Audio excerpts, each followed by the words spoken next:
Señor, te daré las gracias por mi vivir, por la tierra y mis amigos, porque siempre fui feliz. Dios entre líneas. El tronco en que nací. Un programa dirigido por Paloma Fanconi.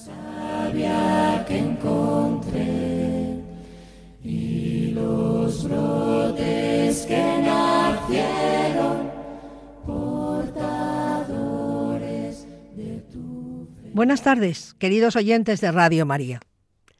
El programa pasado lo dedicamos a la biografía y las dos primeras obras en prosa de Sor Juana Inés de la Cruz, esa interesantísima monja jerónima mexicana que mostraba en su carta de Monterrey dirigida al padre Núñez, confesor y director espiritual suyo en su juventud, ese carácter firme y determinado, cultivado y racional, que caracterizaba a esta intelectualmente inquieta joven de la Nueva España del siglo XVII.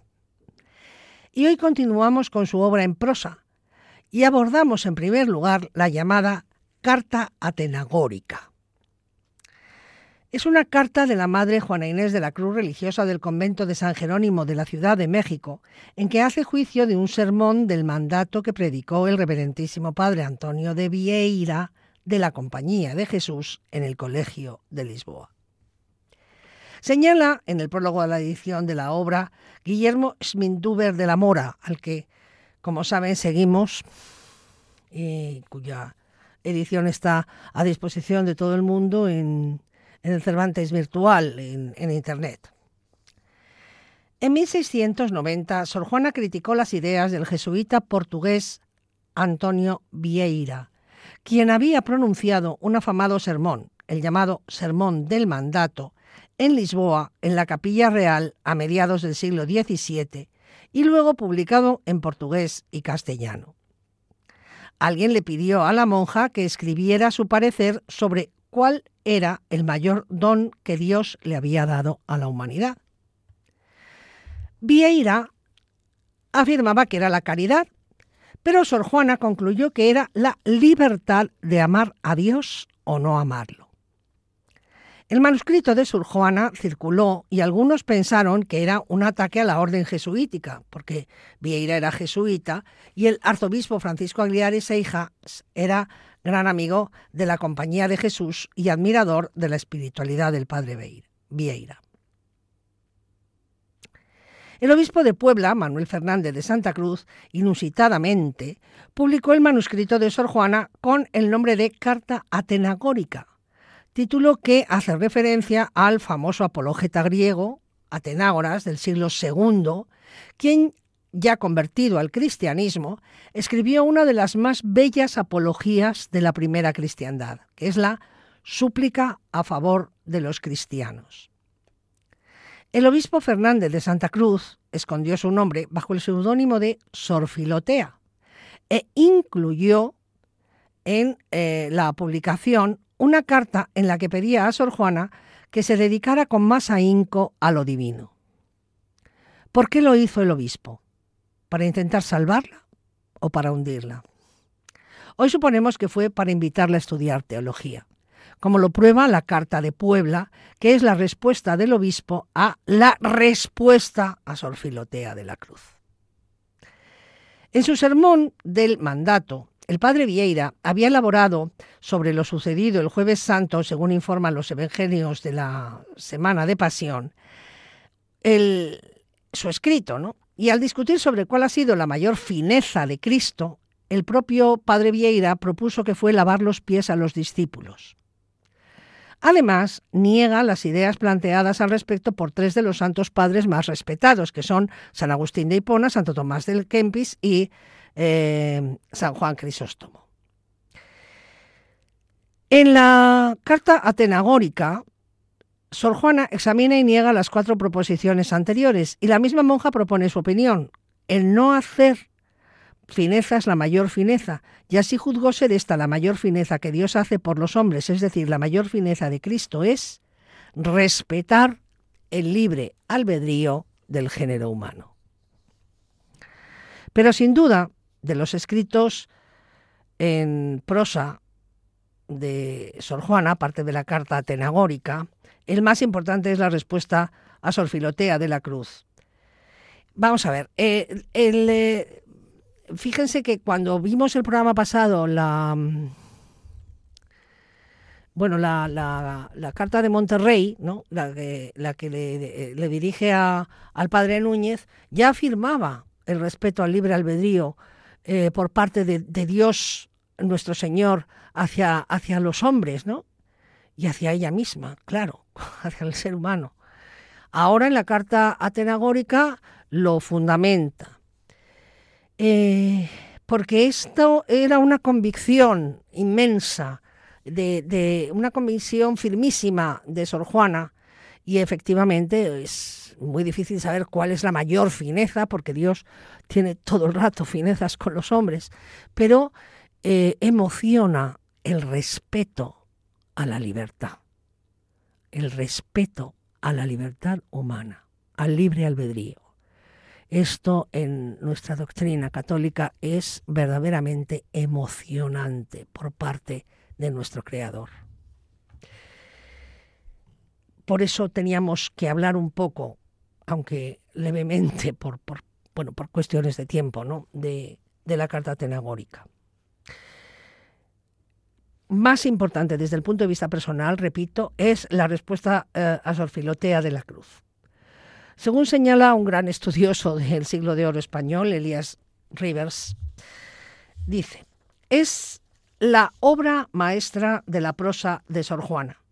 Es una autobiografía intelectual, verdadera apología pro vita sua, al obispo amigo y al público.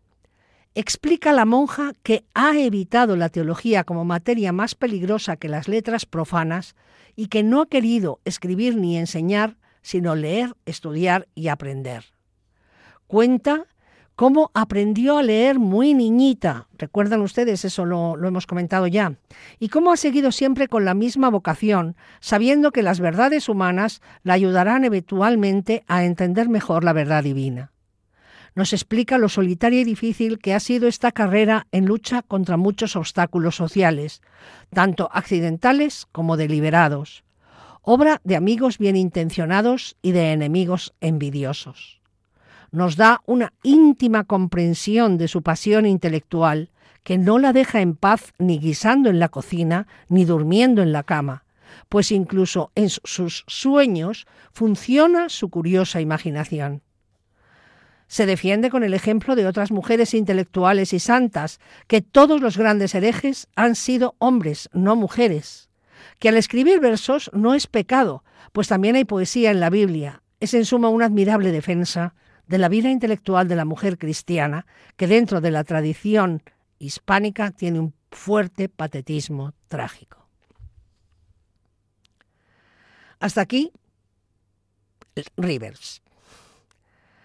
Schmidhuber de la Mora dice acerca de esta obra: la respuesta a Sor Filotea de la Cruz que envió la monja al obispo Manuel Fernández de Santa Cruz es, en muchos aspectos, una autobiografía que testifica su vocación tanto a la vida religiosa como a las letras.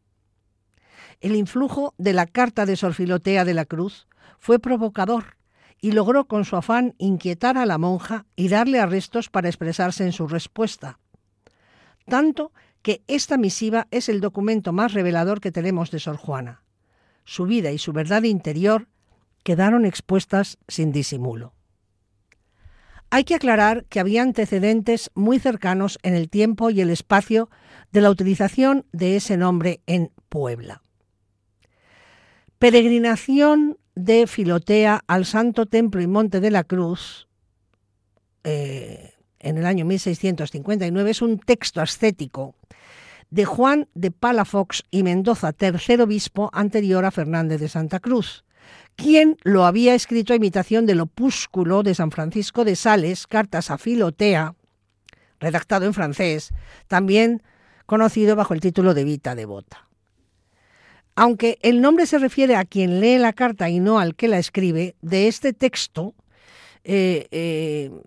bueno, eso es lo que, por eso viene el nombre, ¿no? El nombre de Filotea, que decimos, bueno, pues qué raro, vale, pero es que es el nombre de quien lee la carta, no al que se le escribe, ¿eh? Basada, como decimos, en San Francisco de Sales. La había traducido Quevedo y publicado en el año 1634. Esta coincidencia es un testimonio más de la honestidad en el mandato del obispo Fernández, porque resulta imposible pensar que la carta fuera una acerba reprobación. Era únicamente un llamamiento para que Sor Juana se dedicase más a las labores de pensamiento y una excusa para dar a luz el ensayo teológico de la monja. La contestación a la respuesta de Sor Filotea de la Cruz lleva fecha de 20 de marzo del año 91. El lunes de 2 semanas después a la fecha en que Sor Juana firmó su propia respuesta. Fernández de Santa Cruz manifiesta a Sor Juana: debo poner en noticia de vuestra merced que uno de los principales motivos que hubo, el que sacó a la luz, fue desear manifestar a la Europa, a donde han ido algunas copias, que la América no solo es rica en minas de plata y oro, sino mucho más de aventajados ingenios. Del triángulo de fuerzas que influyó espiritualmente en Sor Juana, que son Núñez de Miranda, Núñez de Miranda, que ya lo hemos visto, ¿no? El jesuita al que iba la carta de Monterrey, Aguiar y Seijas y Fernández de Santa Cruz, este último es quien mejor comprendió a Sor Juana. Su confesor procuró guiarla hacia la bondad, según el jesuita la entendía, y alejarla del conocimiento mundano de la literatura que encaminaba a la poeta hacia la belleza. Aunque con lejanía geográfica y sin autoridad jerárquica sobre la monja, el obispo de Puebla estaba más orientado a entender los logros del conocimiento y del arte. Y además comprendía mejor que ninguno los espacios femeninos de los caminos de perfección. Seleccionamos algunos párrafos de esta... Bueno, hasta aquí es mi Duber, ¿no? He seleccionado algunos párrafos de la obra como botón de muestra porque los considero significativos en esta, digamos, como hemos leído en Rivas, en esta autobiografía íntima suya. Leemos en el escrito de la autora. Hablando con más especialidad, os confieso, con la ingenuidad que ante vos es debida y con la verdad y claridad que en mí siempre es natural y costumbre, que el no haber escrito mucho de asuntos sagrados no ha sido desafección ni de aplicación la falta, sino sobra de temor y reverencia debida a aquellas sagradas letras, para cuya inteligencia yo me conozco tan incapaz y para cuyo manejo soy tan indigna, resonándome siempre en los oídos con no pequeño horror aquella amenaza y prohibición del Señor a los pecadores como yo. ¿Por qué declaras mi justicia y aceptas mi testamento con tu boca? Estas preguntas y el ver que aun a los varones doctos se prohibía el leer los cantares hasta que pasaban de 30 años y aun el Génesis, por su oscuridad y aquellos porque de la dulzura de aquellos epitalamios no tomase ocasión la imprudente juventud de mudar el sentido en carnales afectos. Compruébalo mi padre San Jerónimo, mandando que sea esto lo último que se estudie por la misma razón. Hasta el fin que aprenda el cantar de los cantares sin peligro, no sea que si lo lee al principio, no entendiendo el epitalamio bajo las palabras carnales del matrimonio espiritual, pueda resultar herido. Y Séneca dice: has estado aguantando durante años, esta es una fe clara. Pues ¿cómo me atreviera yo a tomarlo en mis indignas manos, repugnándolo el sexo, la edad y sobre todo las costumbres? Y así confieso que muchas veces este temor me ha quitado la pluma de la mano y ha hecho retroceder los asuntos hacia el mismo entendimiento de quien querían brotar, el cual inconveniente no topaba en los asuntos profanos, pues una herejía contra el arte no la castiga el Santo Oficio, sino los discretos con risa y los críticos con censura. Y esta, justo o injusto, no hay que temer, pues deja comulgar y oír misa, por lo cual me da poco o ningún cuidado, porque según la misma decisión de los que lo calumnian, ni tengo obligación para saber ni aptitud para acertar. Luego, si lo hierro, no es culpa ni es descrédito. No es culpa porque no tengo obligación. No es descrédito, pues no tengo posibilidad de acertar. Y nadie está obligado a ser imposible. Es decir, no me importa nada el juicio humano, porque si hago mal en el terreno de las letras profanas, lo más que me puede pasar es que se rían los sabios y que me censuren los críticos, pero no me puede pasar nada más. No me pueden perseguir la Inquisición, así que a mí me da igual, porque no voy a caer en herejía, que es una cosa que no compete a los asuntos del mundo. Y yo, sin embargo, puedo seguir oyendo misa y comulgando, que es lo que de verdad me importa. Continúa. Y a la verdad, yo nunca he escrito sino violentada y forzada, y solo por dar gusto a otros. No solo sin complacencia, sino con positiva repugnancia, porque nunca he juzgado de mí que tenga el caudal de letras e ingenio que piden la obligación de quien escribe. Esto deberían aplicárselo hoy en día muchos que publican libros, porque la monja piensa que hay que tener letras e ingenios para escribir, que no todo el mundo lo tiene, ¿eh? Vale. Y prosigue. Y así es la ordinaria respuesta a los que me instan, y más si es asunto sagrado. ¿Qué entendimiento tengo yo? ¿Qué estudio? ¿Qué materiales? Ni qué noticias para eso, sino 4 bachillerías superficiales. Dejen eso para que lo entienda, que yo no quiero ruido con el santo oficio. Esto es importantísimo. Y dice, que yo soy ignorante y tiemblo de decir alguna proposición malsonante o torcer la genuina inteligencia de algún lugar. Yo no estudio para escribir, ni menos para enseñar, que fuera en mí desmedida soberbia, sino solo por ver si con estudiar ignoro menos. Así lo respondo y así lo siento. Y escribir nunca ha sido dictamen propio para mí, sino fuerza ajena, que les pudiera decir con verdad, me obligaste. Lo que sí es verdad, que no negaré, lo uno porque es notorio a todos y lo otro porque aunque sea contra mí, me ha hecho Dios la merced de darme grandísimo amor a la verdad, que desde que me rayó la primera luz de la razón, fue tan vehemente y poderosa la inclinación a las letras que ni ajenas reprensiones, que he tenido muchas, ni propias reflejas, que he hecho no pocas, han bastado a que deje de seguir este natural impulso que Dios puso en mí. Su Majestad sabe por qué y para qué, y sabe que le he pedido que apague la luz de mi entendimiento dejándolo solo lo que baste para guardar su ley, pues lo demás sobra, según algunos, en alguna mujer, y hay quien diga que daña. Y más adelante. Prosiguiendo en la narración de mi inclinación, de que os quiero dar entera noticia, digo que no había cumplido 3 años de mi edad, esto ya lo hemos dicho, pero ahora lo leemos en sus propias palabras, cuando, enviando mi madre a una hermana mía mayor que yo, a que le enseñase a leer en una de las que llaman amigas, me llevó a mí tras ella el cariño y la travesura, y viendo que la daban lección, me encendí yo de manera en el deseo de saber leer, que engañando a mi parecer a la maestra, le dije que mi madre ordenaba me diese lección. Ella no lo creyó, porque no era creíble, pero por complacer al donaire me la dio. Proseguí yo en ir y ella prosiguió en enseñarme, ya no de burlas, porque la desengañó la experiencia, y supe leer en tan breve tiempo que ya sabía cuando lo supo mi madre, a quien la maestra lo ocultó por darle gusto por entero y recibir el galardón por junto. Y yo lo callé, creyendo que me azotarían por haberlo hecho sin orden. Aún vive la que me enseñó, Dios la guarde, y puede testificarlo. Acuérdome que en estos tiempos, siendo mi golosina la que es ordinaria en aquella edad, me abstenía de comer queso, porque oí decir que hacía rudos, y podía conmigo más el deseo de saber que el de comer, siendo este tan poderoso en los niños.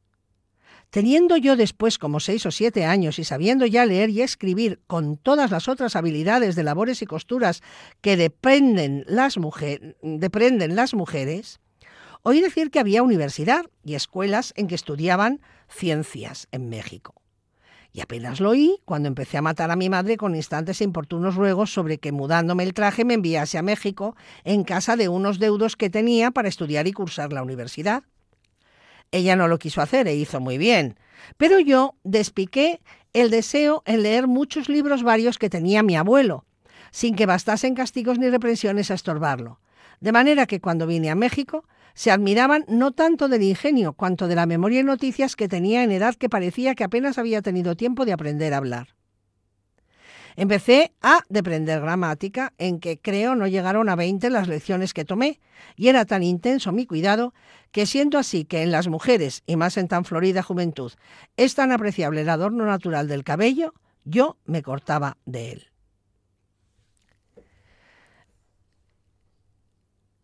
En cuanto a su entrada a religión, declara: entréme religiosa porque aunque conocía que tenía el estado de cosas, de las accesorias hablo, no de las formales, muchas repugnantes a mi genio, con todo, para la total negación que tenía al matrimonio, era lo menos desproporcionado y lo más decente que podía elegir en materia de la seguridad que deseaba de mi salvación, a cuyo primer respeto, como al fin más importante, cedieron y sujetaron la cerviz todas las impertinencillas de mi genio, que eran de querer vivir sola, de no querer tener ocupación obligatoria que embarazase la libertad de mi estudio, ni rumor de comunidad que impidiese el sosegado silencio de mis libros. Esto me hizo vacilar algo en la determinación, hasta que, alumbrándome personas doctas de que era tentación, la vencí en favor divino y tomé el estado que tan indignamente tengo. Pensé yo que huía de mí misma, pero miserable de mí, trájeme a mí conmigo y traje mi mayor enemigo en esta inclinación, que no sé determinar si por prenda o castigo me la dio el cielo, pues de apagarse o embarazarse con tanto ejercicio que la religión tiene, reventaba como pólvora y se verificaba en mí en la privación es la causa del apetito. Proseguí la estudiosa tarea, que para mí era descanso en todos los ratos que sobraban a mi obligación, de leer y más leer, de estudiar y más estudiar, sin más maestro que los mismos libros. Ya se ve cuán duro es estudiar en aquellos caracteres sin alma, careciendo de la voz viva y explicación del maestro. Pues todo este trabajo sufría yo muy gustosa por amor de las letras. Oh, si hubiese sido por amor de Dios, que era lo acertado, cuánto hubiera merecido. Bien que yo procuraba elevarlo cuanto podía y dirigirlo a su servicio, porque el fin al que aspiraba era estudiar teología, pareciéndome menguada en habilidad, siendo católica, no saber todo lo que en esta vida se puede alcanzar por medios naturales de los divinos misterios, y que siendo monja y no seglar, debía, por el estado eclesiástico, profesar letras, y más, siendo hija de un San Jerónimo y de una Santa Paula, que era de generar de tan doctos padres ser idiota la hija. Esto me proponía yo de mí misma, y me parecía razón, si no es que era, y eso es lo más cierto, lisonjear y aplaudir a mi propia inclinación, proponiéndola como obligatorio su propio gusto. Con esto proseguí, dirigiendo siempre, como he dicho, los pasos de mi estudio a la cumbre de la Sagrada Teología, pareciéndome preciso para llegar a ella subir los escalones de las ciencias y artes humanas. Porque, ¿cómo entenderá el estilo de la reina de las ciencias quien aún no sabe el de las ancilas? Y continúa. Y prosiguiendo en mi modo de cogitaciones, digo que esto es tan continuo en mí que no necesito de libros, y en una ocasión que por grave accidente de estómago me prohibieron los médicos el estudio, pasé así algunos días, y luego les propuse que era menos dañoso el concedérmelos, porque eran tan fuertes y vehementes mis cogitaciones que consumían más espíritus en un cuarto de hora que el estudio de los libros en 4 días, y así se redujeron a concederme que leyese. En cuanto a su inclinación intelectual, prosigue con un noble elogio de las mujeres cultas.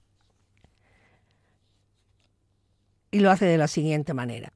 Sin contradicción ni repugnancia, pues esto no ha sido más de una simple narración de mi inclinación a las letras, confieso también que con ser esto verdad, tal que como he dicho no necesitaba de ejemplares, con todo no me han dejado de ayudar los muchos que he leído, así en divinas como en humanas letras.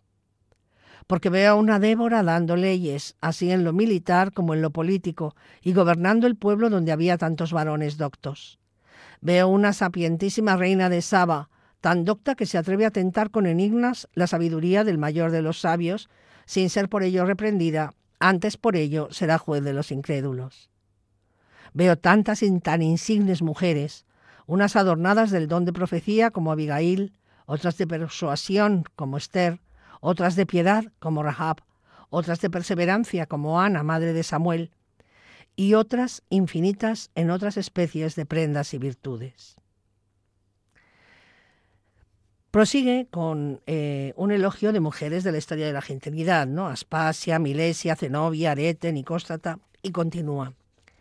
Y para no buscar ejemplos fuera de casa, veo una santísima madre mía, Paula, docta en lenguas hebrea, griega y latina, y aptísima para interpretar las escrituras.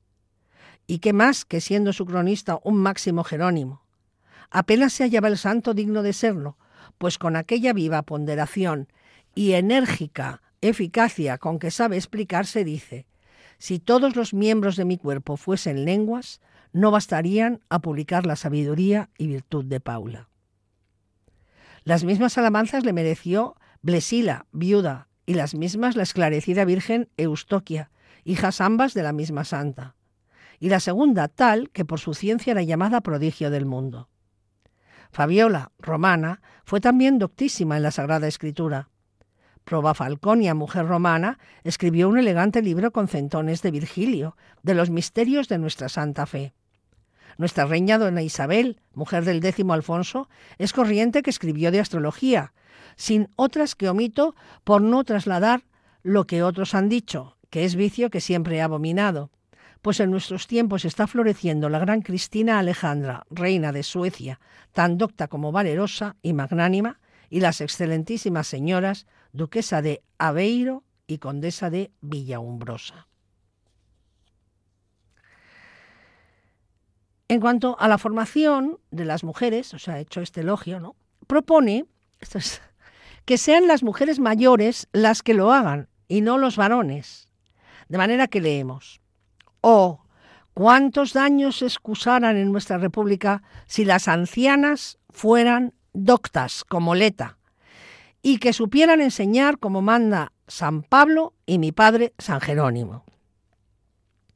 Y no que por defecto de esto y la suma flojedad en que han dado en dejar a las pobres mujeres, si algunos padres desean doctrinar más de lo ordinario a sus hijas, les fuerza la necesidad y la falta de ancianas sabias a llevar maestros hombres a enseñar a leer, escribir y contar, a tocar y otras habilidades, de que no pocos daños resultan, como se experimentan cada día en lastimosos ejemplos de desiguales consorcios, porque con la inmediación del trato y la comunicación del tiempo suele hacerse fácil lo que no se pensó ser posible. Por lo cual muchos quieren más dejar bárbaras e incultas a sus hijas que no exponerlas a tan notorio peligro como la familiaridad con los hombres, lo cual se excusara si hubiera ancianas doctas como quiere San Pablo y de unas en otras fuese sucediendo el magisterio como sucede en hacer labores y lo demás que es costumbre. Esto es una cosa que ya, claro, se ha solucionado, pero entonces no. Porque ¿qué inconveniente tiene una mujer anciana, docta en letras y de santa conversación y costumbres, tuviese a cargo la educación de las doncellas? Esto aborda ahora el problema, bueno, a continuación, ¿no?, de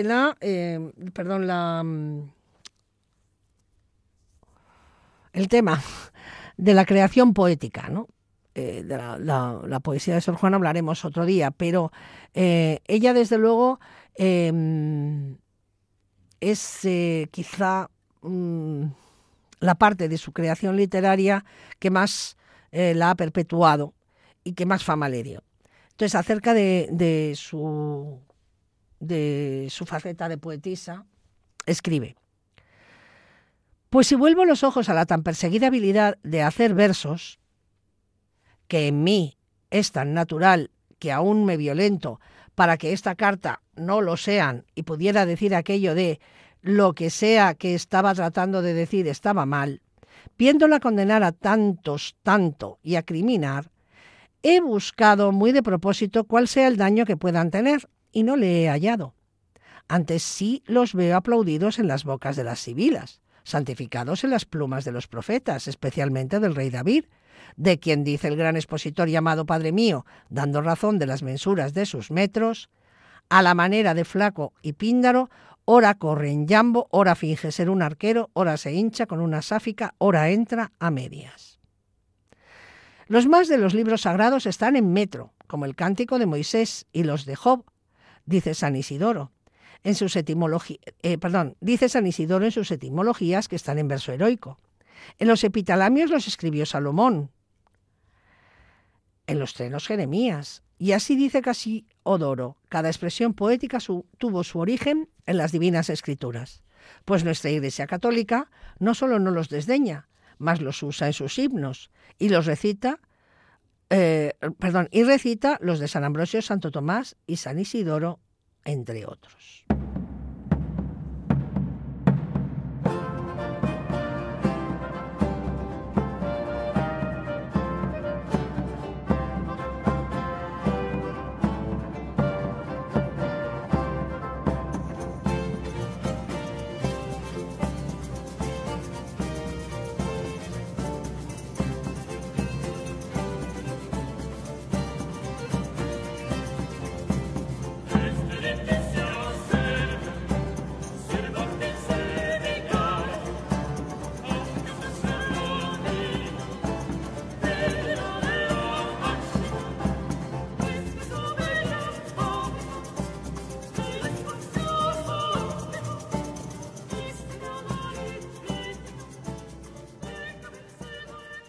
Hemos escuchado el poema Este edificio célebre, compuesto por Sor Juana Inés de la Cruz, dedicado a la iglesia de San Bernardo y musicalizado por Andrés Flores, músico criollo que vivió de 1690 a 1754.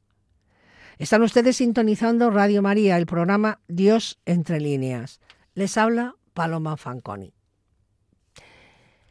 Vistas ya estas importantes piezas en prosa que transparentan de modo claro la formación y el talante de nuestra escritora, pasamos ahora a comentar las obras que se conocen y la crítica agrupa bajo el epígrafe de prosa religiosa o textos devocionales. A saber, los ejercicios devotos de la Purísima Encarnación, el ofrecimiento para el Santo Rosario, el voto para defender la Purísima Concepción, la petición causídica presentada al Tribunal Divino, 2 protestas de la fe y 3 documentos del libro de profesiones. Señala Jorge Gutiérrez Reina: a la frialdad e indiferencia con que nos enfrentamos a estos textos en nuestro tiempo hay que oponer el fervor y entusiasmo con que en el suyo se recibieron, comentaron y reeditaron. Antes que nada, hay que decir que buena parte de esta prosa religiosa se reimprimió muchas veces y por un periodo más prolongado de tiempo que cualquier otra sección de su obra. Por ejemplo, el Neptuno alegórico, una primera y única vez, mientras que los ofrecimientos del Rosario gozaron de numerosas ediciones sueltas durante todo el siglo XVIII y hasta principios del XX. Los mencionados ofrecimientos, además de los ejercicios de la Encarnación y la protesta de la fe, se insertan en el muy redituable y prolífico mercado de la literatura devocional. Guillermo Schmidhuber de la Mora escribe: el primer éxito editorial de Sor Juana fue con una prosa devota que había sido escrita en su mayoría para sus hermanas de religión, tanto para las religiosas del convento de San Jerónimo como aquellas de otros claustros. Las ediciones Princeps atestiguan que los ejercicios devotos y otros textos fueron leídos también por público de la calle que podía pagar los impresos. ¿Acaso por eso Sor Juana no incluyó latines en estos textos, ya que pocas religiosas sabían leer latín y menos aún los devotos del mundo exterior? En cambio, otras de sus prosas, como el Neptuno alegórico, la Carta Atenagórica o la Respuesta a Sor Filotea, están plagadas de citas latinas porque sus lectores eran tanto presbíteros como virreyes y sabían hablar latín. José Gutiérrez Reina señala: podría decirse que los ejercicios de la Encarnación son el relato del viaje que la Virgen María emprende por todas las regiones del universo, desde las ínfimas hasta las celestes. En la introducción, Sor Juana nos cuenta que el mismo Dios, durante los 9 días anteriores a la Encarnación, con el fin de prevenirla y adornarla a la grandeza que había de tener, elevándola al inexplicable título de Madre suya, mostró a la Virgen toda la creación del universo, haciendo que todas aquellas criaturas la fuesen jurando reina y dándola obediencia. Es decir, antes de convertirse en la madre del Mesías, a María le fue revelada la totalidad del cosmos. Bueno, esto es toda una recreación literaria bellísima, desde luego, ¿eh?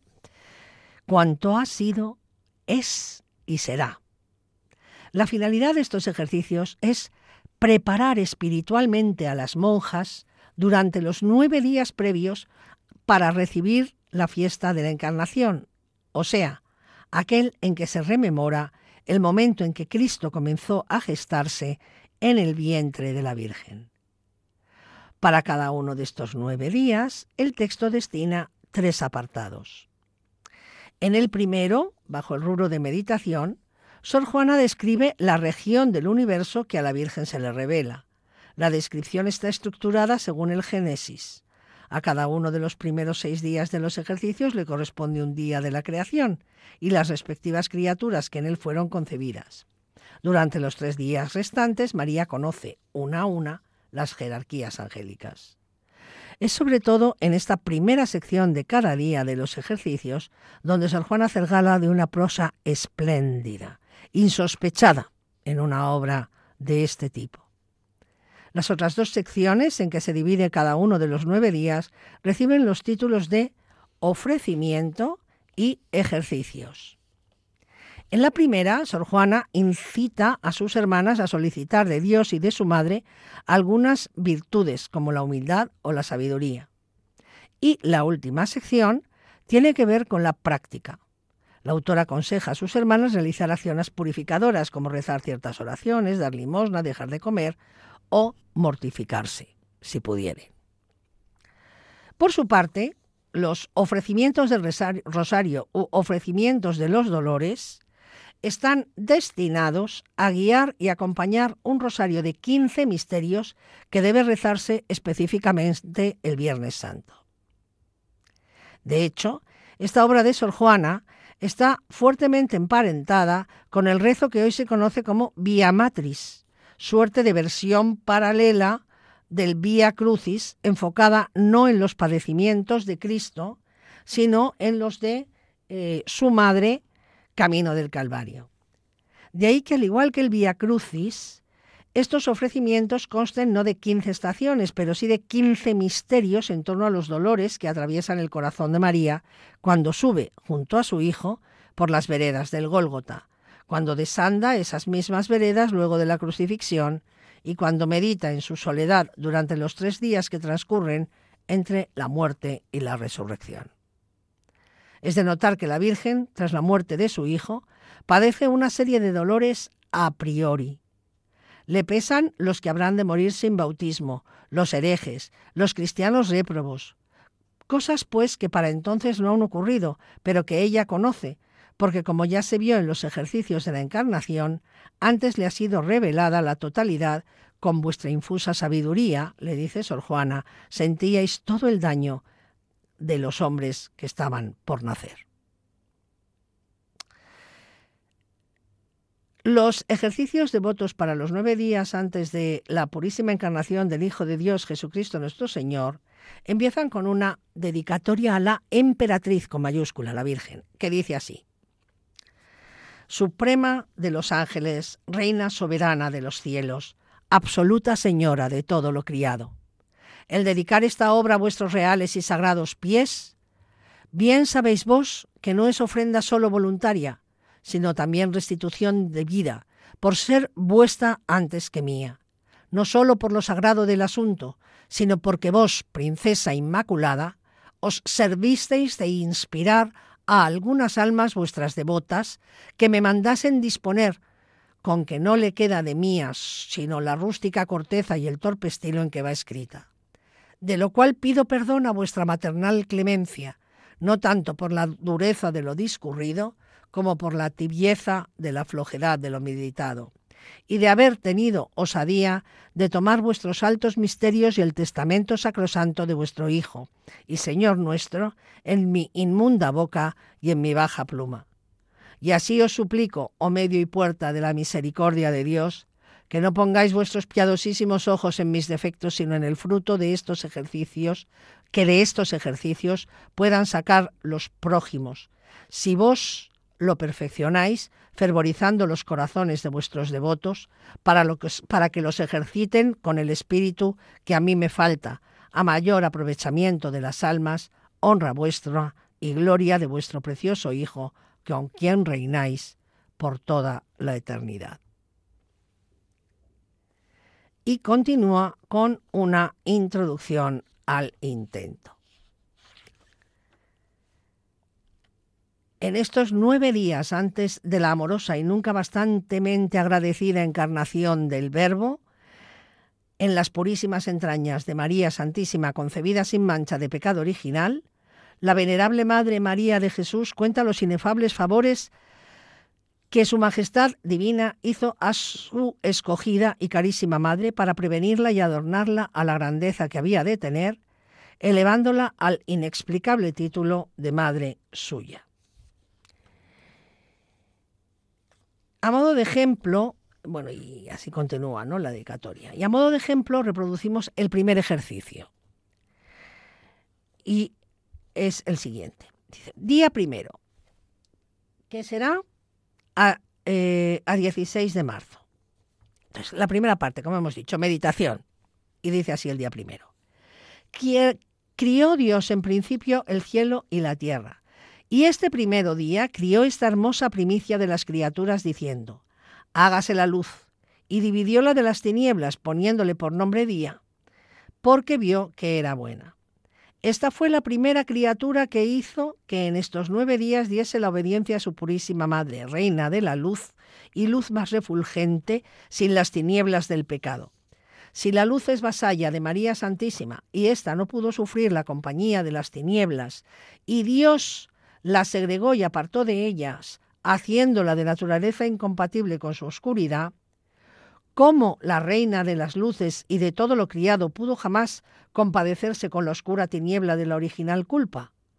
Alegrémonos mucho de este sin par privilegio suyo y demos la enhorabuena de su luciente y pura concepción diciéndola. Y ahora viene la segunda parte, que es el ofrecimiento. Miren qué bellísima oración. Reina de la luz, y luz más bella que la material, pues ilustráis los cielos con vuestro resplandor.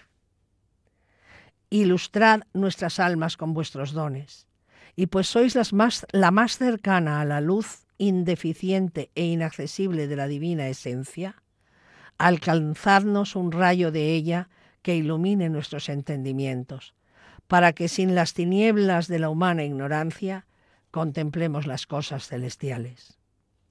Madre nuestra sois, vuestro apóstol nos manda que andemos con luz para ser hijos de la luz. Haced, Madre tiernísima, que nuestras obras, hechas con la luz de vuestros influjos, luzcan a la de vuestros divinos ojos y a la de vuestro Hijo y Señor nuestro, para que teniendo aquí la luz de su gracia, allá gocemos la de su gloria. Y la tercera parte, que era ejercicios, dice, en este día, lo primero, en viendo salir la luz, bendígase su autor, que tan bella criatura creó, y agradézcasele con rendido corazón, no solo el haberla criado para nuestro provecho, sino el haberla hecho vasalla de su madre y nuestra abogada. Óigase misa con la devoción posible, y el que pudiere, ayune. Y para dar gracias a Dios se dirá el cántico Benedicite omnia opera Domini Domino. Y en el verso Benedicite lux et tenebrae Domino, entiéndase que no solo deben alabar a Dios los justos, que son como la luz, sino los pecadores, que son como las tinieblas. reconózcase tal cada uno, y duélase de haber añadido sobre la culpa original tinieblas a tinieblas, pecados a pecados. Humíllese y advierta cuán vil polvo es, proponga la enmienda, y para que la luz purísima de María alcance, récela una salve, y 9 veces la Magnificat boca en tierra, y procure todo este día de la luz huir de todo pecado, aun en sombra. Absténgase de las impaciencias, murmuraciones, y sufra con paciencia aquello que más le repugnare su natural. Si fuere día de disciplina de comunidad, con ella basta. Si no, se podrá hacer algo especial. Los que no saben leer latín rezarán 9 salves boca en tierra y ayunarán si pudieren. Y si no, harán un acto de contrición, porque el Señor les dé luz para acertar a servirle, como les dio luz material para vivir. En este día absténganse del primero de los pecados, que es soberbia, y hagan actos de humildad, porque el día primero corresponda a la primera virtud y sea desterrado el primero y capital de los vicios. Bien, veamos ahora los ofrecimientos para el Santo Rosario de 15 misterios que se ha de rezar el día de los dolores de Nuestra Señora la Virgen María. En cada uno de los 15 misterios que conforman estos ofrecimientos es posible identificar, aunque no sean tan explícitas, estas 3 secciones. Primero una invocación a la Virgen, después una descripción del dolor que ésta padece y por último el ofrecimiento de ese dolor, de ahí el nombre de la obra, ¿no?, que se acompaña con una petición específica por parte de los orantes. Cada misterio es un ejemplo deleitable de cohesión, en el que Sor Juana va hilando ingeniosamente la invocación, descripción y ofrecimiento, ¿no? El hilo que une todos los retazos es casi siempre un verbo o una acción. Vamos a tomar aquí, por caso, como ejemplo, ¿no?, el segundo misterio. Dice, día segundo de los ofrecimientos, En el segundo día dijo el Señor, hágase el firmamento en medio de las aguas y divida las aguas que están sobre el firmamento de las que están debajo del firmamento, hízose así. Y llamó al firmamento cielo. Esta fue la segunda obra de aquella potencia infinita y sabiduría inmensa. Y esta fue también la que postró su hermosa máquina ante las virginales plantas de su madre en estos misteriosos días. Porque sola entre los hijos de Adán fue, como el firmamento, criada entre las cristalinas corrientes de la gracia, sin tener parte que estuviese fuera de ellas, ni que pudiese ocupar la mancha del pecado, sino toda pura, toda limpia, como entre aquellas aguas vivíficas. No hay cosa más pura y limpia que el agua, pues aunque la echen dentro 1000 inmundicias, ella sola las desecha y se purifica. Y no solo así, pero tiene esta particular propiedad de lavar y purificar lo que en ella se echa. Así nuestra gran reina no solo fue purísima y santa, sino que es el medio de nuestra limpieza y santificación. Si miramos las propiedades del firmamento, qué cosa más asimilada a su milagrosa constancia, qué cosa más firme, a quien ni el común vaivén de la culpa original hizo caer, ni los combates de las tentaciones hicieron titubear. Pero aún, mirando a otro viso de las aguas, entre las corrientes y tempestades, de las humanas miserias, entre las borrascas y tormentas, de la dolorosa pasión y muerte de su Santísimo Hijo, nuestro amantísimo Salvador, entre las olas de la incredulidad y dudas de los discípulos, entre los escollos de la perfidia de Judas y los bajíos de tantos tímidos corazones, siempre conservó su firmeza, no solo firme, sino hermosa como el firmamento, el cual, según los matemáticos, tiene esta excelencia más que los demás orbes. Y es que no solo está bordado de innumerables estrellas, tantas que son todas las que vemos sacando solo 7 planetas, sino que las que tiene todas son firmes y fijas sin moverse, y en otros cielos, con tener solo una, es errante, y siendo tan hermoso y transparente, goza estos más privilegios que no tienen otros. Así, María Santísima no solo fue purísima en su concepción transparente y lucida, sino que después la adornó el Señor de innumerables virtudes que adquirió, para que, como estrellas, centelleasen y bordasen aquel bellísimo firmamento. Y no solo las tuvo todas, pero todas fijas, todas inmobles, todas con orden y concierto admirable. que si en los demás hijos de Adán vemos algunas virtudes, son errantes, no fijas. Hoy las tenemos y mañana las perdemos. Hoy es una, mañana es otra. Hoy luce, mañana se oscurece. Alegrémonos de esta prerrogativa suya y digámosla. Y ahora viene el ofrecimiento. Señora, que son las oraciones, que le salen muy bonitas. Señora, honra y corona de nuestro humano ser, firmamento divino donde están las estrellas de las virtudes fijas. Dadnos los benignos influjos de ellas a vuestros devotos, para que con vuestro favor nos alentemos a adquirirlas. Y esa luz que participáis del sol de justicia, comunicadla a nuestras almas, y fijad en ellas vuestras virtudes, el amor de vuestro precioso Hijo y vuestra dulcísima y tiernísima devoción, y de vuestro dichoso esposo, mi Señor y abogado San José. Fijad y arraigad los santos propósitos que vuestro Hijo, nuestro Señor y Salvador, nos inspira, para que poniéndolos en ejecución con perseverancia en esta vida, merezcamos en la otra la perpetuidad de vuestra amable compañía, donde por toda la eternidad nos gocemos de ver vuestra grandeza y alabemos al Señor, que para ella os crió y para bien nuestro. Y ejercicios. En este día se hará todo lo que en el pasado, menos el cántico, que hoy será el Salmo de Laudate Domino Celeris, convidando a aquellos orbes celestiales a que con la armonía de sus giros, con el concierto de sus movimientos y con la variedad de sus influjos, alaben al Señor, etcétera, etcétera, ¿no? Dando alguna limón, dice, y para que les sea más agradable se abstendrán en especial del pecado de la avaricia, que es el segundo, y procurarán la virtud contraria, que es la grandeza. Completa las obras en prosa de Sor Juana Inés una docta explicación del misterio y voto que hizo de defender la purísima concepción de Nuestra Señora, que ya hemos visto que esto era muy común en todos los textos de la España del siglo de oro. Y además hay dos protestas. Protestas aquí, repito, ya lo expliqué el programa pasado, es manifestación, declaración, protestas de fe. Vale. En ninguna de ellas, desde luego, ella abjura de la vida intelectual y de las letras. Como, muere de manera sorprendente, de manera rápida, ¿no? Contagiada, como sabemos, de la peste, por cuidar a sus compañeras.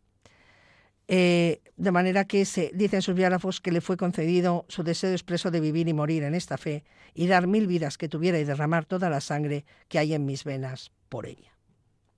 Escuchamos a continuación un villancico de nuestra autora con música virreinal.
Hasta aquí, señores, nuestro programa de hoy. El tiempo nos obliga, pero seguiremos profundizando en la producción literaria de esta singular escritora mexicana del siglo XVII en otras ocasiones. Han sintonizado ustedes Radio María, el programa Dios entre líneas. Si quieren ponerse en contacto con nosotros, pueden escribirnos un correo electrónico a la dirección diosentrelineas@radiomaria.es. En breve tendrán ustedes a su disposición el podcast con el programa de hoy en nuestra página web. Muchas gracias por pasar este rato de la tarde con nosotros. Volveremos de nuevo, si Dios quiere, dentro de 4 semanas, ya en plenas flechas navideñas. Aprovechamos la ocasión para desearles una feliz celebración de la venida del Verbo encarnado al mundo.